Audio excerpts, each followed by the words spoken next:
Hi again, everybody. I'm Terry Vanderbeck with Sanford Sports. Welcome back. We're joined once again today by Andy Gillham, our sports performance specialist.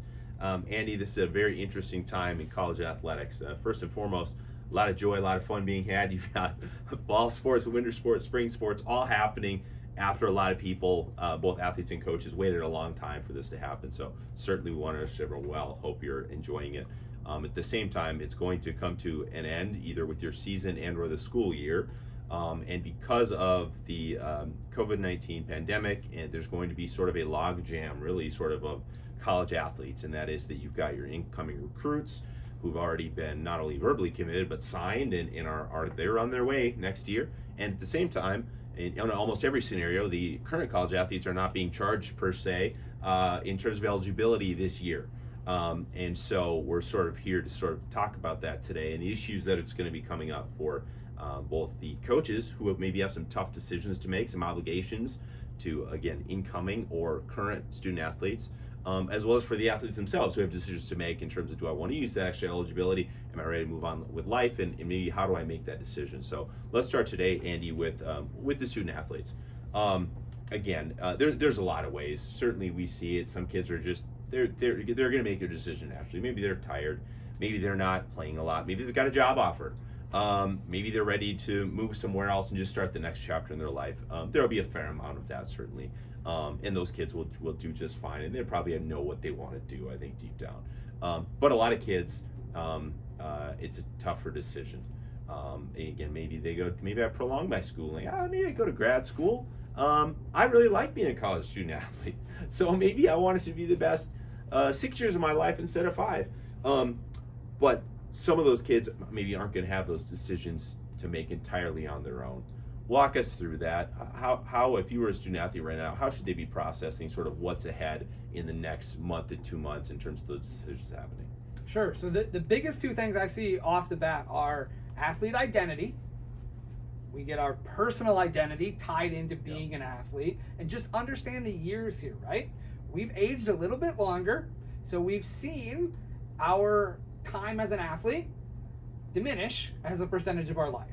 But that 22-year-old athlete now that's staring at college graduation, they've probably been a pretty decent, involved athlete since they were maybe 6.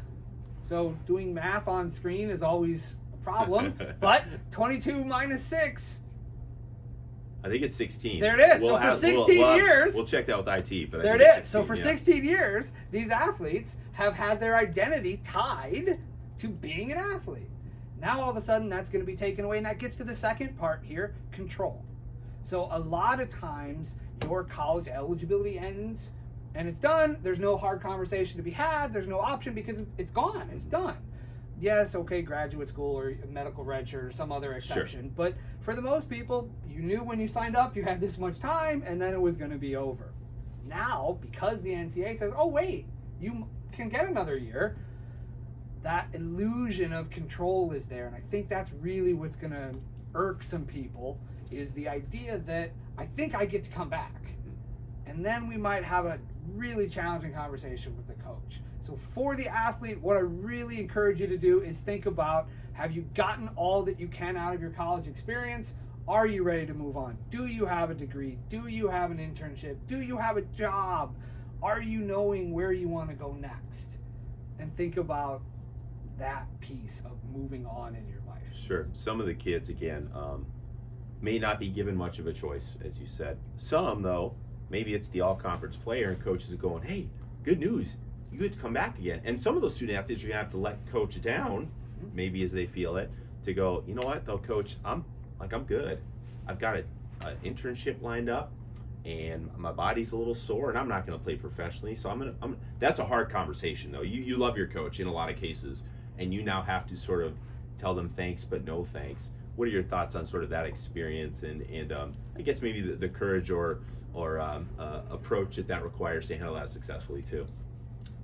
Try to make it as objective and as, I'm going to say selfish, but as about you as it can be. The coach's job is naturally to think of the entire team, the entire squad. Your job is to think about you, particularly when it comes to, should you use another year of your life for this sport, or should you use that year of your life to move on to a different city, an actual job, all of those pieces. And what I would highly recommend you do, think about what was the purpose of going to college. For most folks, the purpose of going to college is get a degree, secure employment. Yep. If you can check that box now, well, that might be the right thing to do for you. And yes, you're close with your coach, but I've never met a coach, ever met a coach that didn't really want what's best for the individual athlete.